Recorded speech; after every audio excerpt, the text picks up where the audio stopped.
name's Vinyl Life. AGK's Vinyl Life. That's right. Welcome to AGK's Vinyl Life.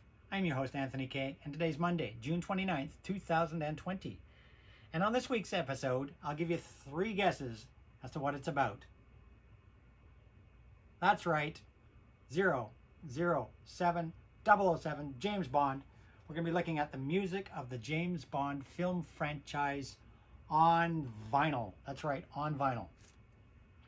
And if you haven't guessed it already, I'm a massive James Bond fan and collector. In fact, I was a James Bond fan and collector before a vinyl or music fan and vinyl collector. A wee kid of 7 years old whose father brought home a plastic model kit of an Aston Martin DB5, who he and I would build over the next few nights together. I don't know whatever happened to that one, but that was my first introduction to James Bond, was that model car kit.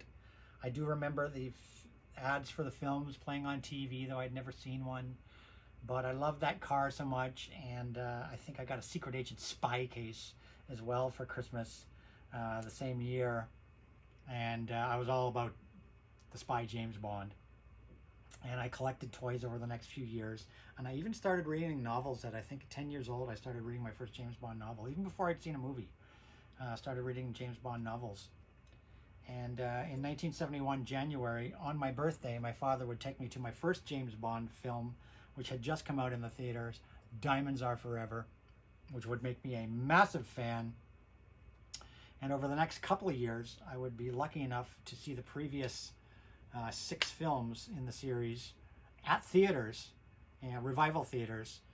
Triple bill. I saw a triple bill one time, a double bill another time, and a single showing of another film another time. So within a 2-year span, I saw at that time all 7 James Bond films to that date before the next Bond film came out. Became a massive fan, read all the Ian Fleming novels and the Robert Markham novel, or Sir Kingsley Amis novel for those completists. Read the novels, started collecting up all sorts of anything that was James Bond that I saw out there, I collected, put away, and I have been a massive James Bond collector and fan for my entire life. There's another room in this house. I did a room tour of my vinyl, and this is my man cave where I have my video games and entertainment centers and all, of course, all my vinyl and CDs and my stereo system.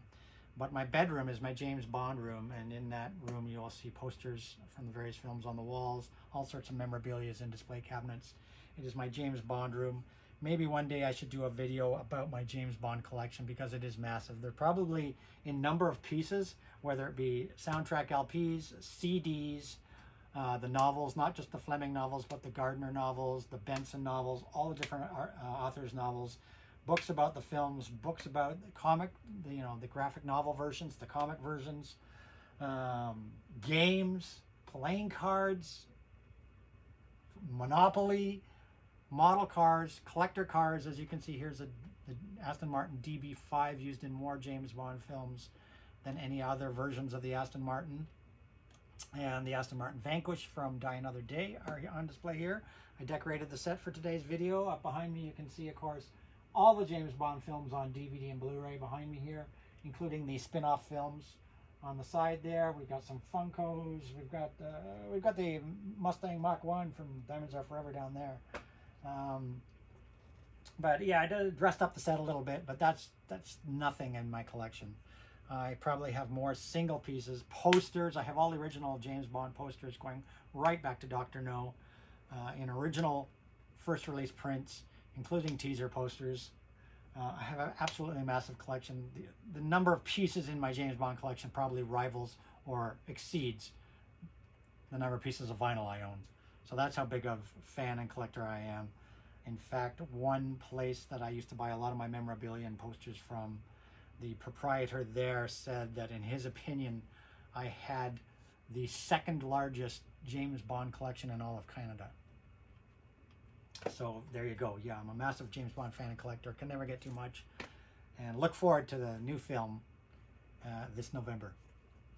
But yeah, this video we are going to be discussing the James Bond films Franchise is music on vinyl. And let's get on with it. Let's get on with it. I've been talking for 5 minutes here. Let's get into it. So soundtrack albums, in my opinion, there's two types of soundtrack albums.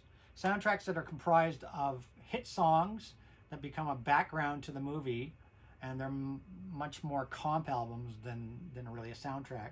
Though there's a lot of famous, obviously soundtracks out there, Saturday Night Fever, Grease, whatever, that are comprised strictly of songs.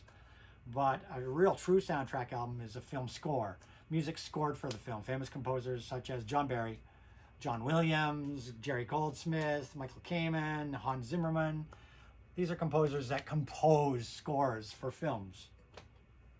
And I like a good soundtrack film. And it has been my opinion that the James Bond film franchise has had some of the best soundtrack scores of anyone. There's scores that you can listen to by themselves, and there's scores that you need to watch the movie. There's a lot of great scores out there that make real great sense when you're watching the film, but when you're listening to the score by itself, it's just missing something, if you know what I mean. It's just not quite right without the film in front of you. And to me, a great film score is one that you can listen to by itself, and you don't need to be watching a movie to understand the music. The music transports you, maybe reminds you of the film, but at least transports you. There are pieces of music that stand alone, that make sense by themselves, because a lot of soundtrack scores are cues that are cue to a certain scene in the film, and just by themselves they just aren't appealing to listen to without the film in front of them. But I've found that the majority of the James Bond scores are incredible. They're standalone. You can sit down and listen to them and love them. So let's get on. As I said in my I think it was my third video I ever did. It was a video called First Albums I Ever Owned. It's because of James Bond music that I got into vinyl records and music anyhow. The very first LP I ever owned in my life, I'd been buying 45s and singles, as I'd said in a previous video. I never had really bought an LP, but the very first LP I ever bought in my life was this one right here, the 10th anniversary James Bond album Super Pack. It was basically sort of a greatest hits, a 2 LP set of music from all the films up to Diamonds Are Forever. And I bought this shortly after seeing Diamonds Are Forever, because of course I loved the film and I loved the music. So I had bought this record, and this is my original first Canadian press. My first pressing. Still plays absolutely gorgeous. Always took care of this album. It's one of my prized possessions because it is the first album I ever owned. And it wasn't just a greatest hits where it was just like the theme songs. It has 3 or 4 pieces of music from each of the films up to the 10th anniversary, 1972, from 1962. So there's 3 or 4 tracks from each of the films of incidental music cues, whatever you want to call them. And it's a really great collection, and it would start me down the road of buying vinyl LPs. So thank you for that. Fabulous collection. It's not just a greatest hits of theme songs, it's scores. So that was the first thing that I ever owned in the way of music on James Bond films. But now let's go way back. Let's go back to 1962, and let's explore the films and explore the albums and talk about who did the albums and the music on each of the albums. And we're going to look at some tribute albums as well. But it's all music on vinyl. James Bond on vinyl. So, of course, the first film in 1962 was Dr. No. And this is a recent reissue that I really like. Recent reissue. The first film was Dr. No.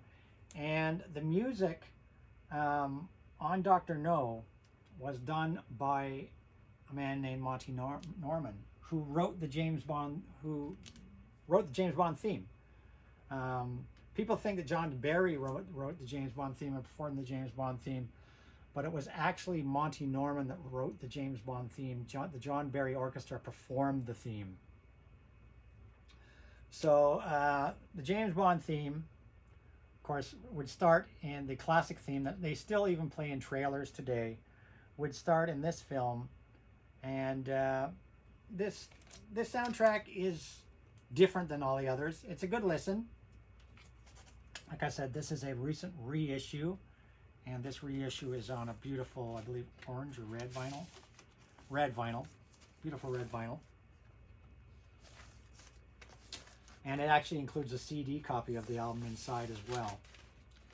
But this music was all done by Monty Norman. It was the only soundtrack that Monty Norman did. But there's some really great pieces of music on here. It was very Jamaican influenced album because the film was filmed in Jamaica. There's Byron Lee and the Dragoneers performing some songs on here. Some like Jump Up and the Kingston Calypso. So it's a very tropical sounding album. And then of course there was the incidental music by the Monty Norman Orchestra on here. And of course the James Bond theme. The first pressing of the James Bond theme. So Dr. No, 1962, first film. Good to have in your collection if you want to complete your collection. Not a great soundtrack, but definitely a must-have. Original, first film, Dr. No. Next up comes the introduction of John Barry. And this is where John Barry started to do the films. And this is From Russia with Love. This is the soundtrack to From Russia with Love. Sean Connery, 1963. And this is another recent reissue that is on a beautiful blue vinyl. And John Barry did all the music in this film. I really like the From Russia with Love soundtrack. I really like it. It's really good spin. A really good spin. Some great tracks on it. It stands up really well on its own. And of course featured the opening title, Gun Barrel theme, as most of the soundtracks do. The title song was sang by Matt Monro. From Russia with Love was sung by Matt Monro. And another theme that was on here called 007, which is known in the 007 world as the second James Bond theme. There's the James Bond theme, which of course is iconic and plays in every James Bond film. But there's also the 007 theme, and the song is called 007, and it would appear in From Russia with Love, Thunderball, You Only Live Twice, Diamonds Are Forever, Moonraker. It's a shame it doesn't appear in more films because it's a spectacular theme. And this was the first instance of 007 was on the From Russia with Love soundtrack from 1963. A fabulous spin. Music by John Barry, who scored more James Bond films than any other composer. John Barry famous also for doing things like like Midnight Cowboy, Dances with Wolves. A fantastic British composer, John Barry, and his first James Bond film, From Russia with Love, 1963. In 1964, we've got, of course, Goldfinger, which I've shown before. Goldfinger, also scored by John Barry, and this is a fantastic album. It's just the John Barry films, John Barry scores of the 60s, from 62 right up to I guess Diamonds Are Forever, were really heavy brass, lots of heavy booming brass sounds. In the 70s, they became a little more funky and modern, the soundtracks. In the 70s and in the 80s, much more orchestral, the soundtracks.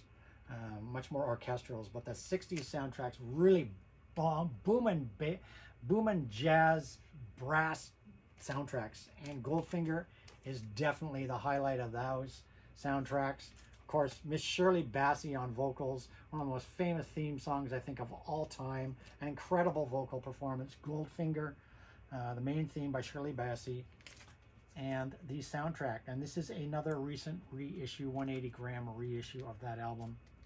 Beautiful sounding pressing. Goldfinger, John Barry, 1964.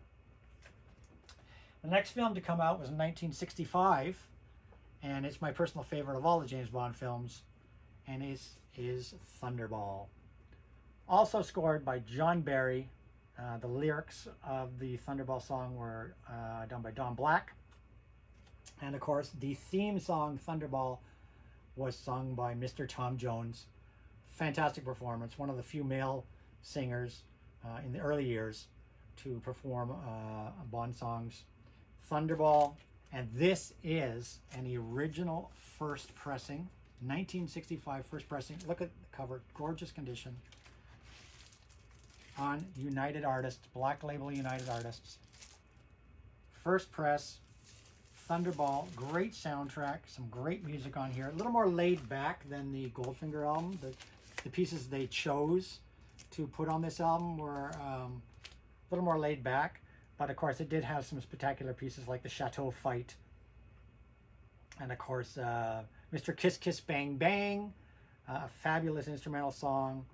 And of course, the reappearance of a slightly reworking of the 007 theme again. Thunderball, Sean Connery, 1965. Fantastic soundtrack. Next up, if we're going to go chronologically, next thing that came out, they were planning to release the next James Bond film with Sean Connery in 1967, but another film company had gotten the rights to Casino Royale and decided to release a spoof of the James Bond franchise. Because they had the rights to the Casino Royale novel, they made a spoof of the Casino Royale novel starring Peter Sellers, David Niven, Woody Allen. It's fun. I like it. And of course, it produced the soundtrack. And this is an original first press of Casino Royale, the original soundtrack recording. And Burt Baccarat composed and conducted the music. And the Casino Royale theme itself was performed by Herb Alpert and the Tijuana Brass, with Dusty Springfield singing the Look of Love, which was like the romantic piece in the film. The Look of Love performed by Dusty Springfield. And this is an original first press, Casino Royale. And it's on the beautiful RCA Victor, red RCA Victor label. Casino Royale, the James Bond spoof, and music by Burt Baccarat, Herb Alpert, Dusty Springfield. A fun spin, great stuff, must have if you're collecting all the 007 films. Next film to come out, also in 1967, was another, it wasn't intended as a spoof. It was sort of spoofy and sort of not, but it was a fun film. And of course, because the James Bond's films were so massively successful, Italy had to get in on it. Just like Westerns were big. Westerns were big in the 60s. Italy would create the spaghetti Western, would start filming spaghetti Westerns. Of course, the Clint Eastwood, fistful of dollars for a few dollars more, Good, Bad, and the Ugly. The spaghetti Westerns were very popular. So they decided to give the same sort of treatment to the James Bond franchise, and they made a film that has two different names. One you can see up there called Operation Kid Brother, otherwise originally titled as OK Connery. Operation Kid Brother, OK Connery. And if you notice, the music was scored by one of my favorite composers of all time, Ennio Morricone. A fantastic soundtrack. It's really campy. And the main title song, Man for Me, which was, who performed the song? I think I can think off the top of my head now. But Ennio Morricone performed the soundtrack. And this is a fun movie. And the thing that was interesting about OK Connery is it being a copycat film of the Bond films. That's the reason they called it Operation Kid Brother in one instance, was because the star of the film was, of course, Sean Connery's brother. That's right.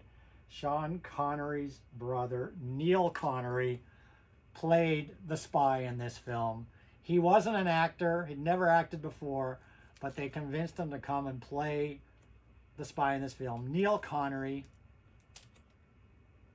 And then they even scooped up actors and actresses that appeared in previous Bond films. Daniela Bianchi, who was the love interest in From Russia with Love. Claudine Auger from Thunderball. Adolf Selly, who played Largo in Thunderball. Bernard Lee, who of course was M in the Bond films. Anthony Dawson, Lois Maxwell, who was, of course, Moneypenny in the early Bond films. They scooped up all these actors from Bond films, put them together to make this Italian Bond copycat film. But it's one you should try to find and see. It is really a fun movie, and a great soundtrack by Mr. Ennio Morricone. OK Connery, 1967. Two films that would precede the actual 1967 Bond film, You Only Live Twice. Starring Sean Connery again, and featuring the music of John Barry, You Only Live Twice, and the title song, of course, sung by Miss Nancy Sinatra. A fantastic song. You Only Live Twice, performed by Nancy Sinatra. And this pressing is a German pressing that I have of this album. A German pressing, 1967, You Only Live Twice. Great, this is another great spin. There's some really great pieces of music on here. Mountains and Sunset, Countdown for Blofeld, Bond Awards World War III, Capsule in Space, Fight at Kobe Dock, A Drop in the Ocean. Love this soundtrack. Just a banging soundtrack. And of course, Miss Nancy Sinatra singing an absolutely beautiful song, You Only Live Twice. 1967. Then in 1969, of course, Sean Connery would depart the film franchise temporarily, and a model turned actor, George Lazenby, would make his one and only James Bond film, which would be panned by the critics, but I love the film, and I think over the years it has become a favorite of fans. They chose Lazenby because of a very striking resemblance to Connery, though he couldn't act, and in fact his entire dialogue in the movie had been dubbed. But once again, an absolutely fantastic film score, and we're talking 1969's On Her Majesty's Secret Service, once again scored by John Barry, and the first film other than Dr. No to have an instrumental title track. On Her Majesty's Secret Service, the theme song was an instrumental and a fantastic song. And this one, once again, this album, again, has absolutely incredible pieces of music, beginning to end. It's a great spin. And this is this a German pressing as well, I believe, or was this a U.S. pressing? I believe this is a U.S. pressing. On Her Majesty's Secret Service, music by John Barry, but there was a love song in this film, so they would get their vocal song in the film, and it was We Have All the Time in the World, sung by Mr. Louis Armstrong. That's right, Louis Armstrong, We Have All the Time in the World, was famous from this film. Another great spin, 1969's On Her Majesty's Secret Service.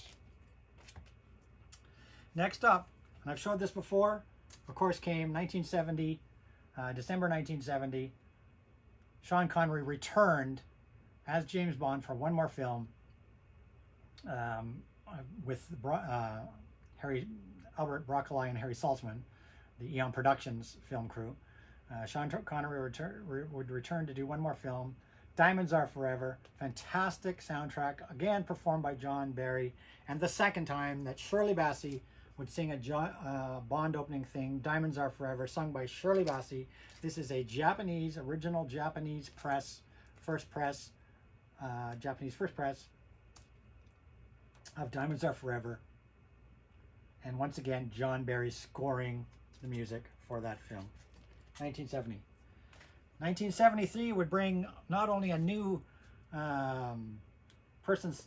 actor playing James Bond, but a new person scoring music. And 1973 would bring us Live and Let Die. And this album was done by Mr. George Martin. That's right, George Martin would do the music for this album. The music score of this album was done by George Martin. And Paul McCartney and Wings, of course, would do the title track, Live and Let Die, which became a big, big, big hit single. Live and Let Die, the title track performed by Paul McCartney and Wings. And of course, George Martin would score the music for the film. Live and Let Die, Roger Moore's first film as James Bond. And this is a recent reissue, a really nice press. And that would be George Martin's only scoring of a James Bond film. And it's a really, really standout beginning to end. Very funky, very hip, very 70s. Really great spin. James Bond hitting the 70s. And George Martin scoring it. 1973, Live and Let Die. Title track sung by Paul McCartney and Wings. Then in 1974, follow-up would be The Man with the Golden Gun. This is an original first Canadian press. And Man with the Golden Gun was up next in 1974. And John Barry, once again, would return to score Man with the Golden Gun. And this is when the music started to change to a little more classical orchestral than the big brassy sounds that John Barry had been using in the 60s. There were more strings starting to appear in the music. But still a great trip. Yeah, well, great trip. I guess it's a great trip depending what you're on. But still a great spin to listen to. And of course the title song on this, sung by Lulu. Lulu, a British singer, would sing the title track to Man with the Golden Gun. Next up, getting a move on here. 1977 brought us The Spy Who Loved Me, Roger Moore again, in his next film. And this time, John Barry would be gone again, and now we would have music by Marvin Hamlish. That's right, Marvin Hamlish, who had done The Entertainer, and was a very popular pianist musician in the 70s. Marvin Hamlish would score this album, so it would have a different feel to it again, but still a really great spin. Some really good songs on here, such as Bond 77, reworking of the Bond theme for the 70s, Ride to Atlantis, The Tanker. Some really powerful pieces of music on here, and of course the title track for the film, the theme for the film, was Nobody Does It Better, performed by Carly Simon. The Spy Who Loved Me, this is an original first Canadian pressing, scored by Marvin Hamlish in 1977. Spy Who Loved Me. Then 1979, one of the most far out of all the Bond films, and crazy of the Bond films, a fun film, but it was, of course, because Star Wars and Star Trek had hit the theaters, with the massive success of Star Wars, James Bond had to hit outer space, and he hit outer space in Moonraker, a fun film. And of course, once again, Mr. John Barry would return to score the film, and Shirley Bassey would do her third theme song with the theme to Moonraker. And some great pieces of music on this. This is a German press as well. This is another German pressing, first German pressing. Space Laser Battle, Flight into Space. Bond arrives in Rio, and the boat chase, which featured the 007 theme once again. So from 1979, John Barry's Moonraker soundtrack. Next up, from 1981 now, For Your Eyes Only. The next one in the Moore line, For Your Eyes Only, 1981. This is the first Canadian pressing. And this was a very modern, jazzy, hip, 80s sounding album. And this was scored by Mr. Bill Conti, who of course scored the Rocky movie. Famous for the theme from Rocky, Bill Conti would step up to compose the music for this film. So if you know the Rocky films, you know the sort of sound that Bill Conti brought to his music. That was the sound that brought this album. And this is a really good album. I really like this album. It's an album you can just sit to from beginning to end. Some really great tracks all the way through. And of course, a big, massive hit single sung by Miss Sheena Easton, For Your Eyes Only, the theme song, where Sheena Easton would actually appear in the opening credits of the film singing the song like a music video.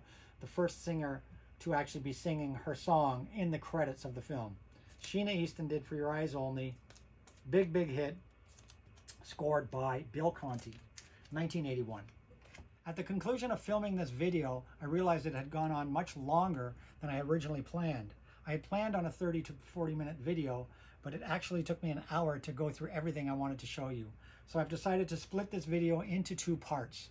So please tune in to part 2, which I've uploaded simultaneously with this one, for the conclusion of this video. See you in part 2.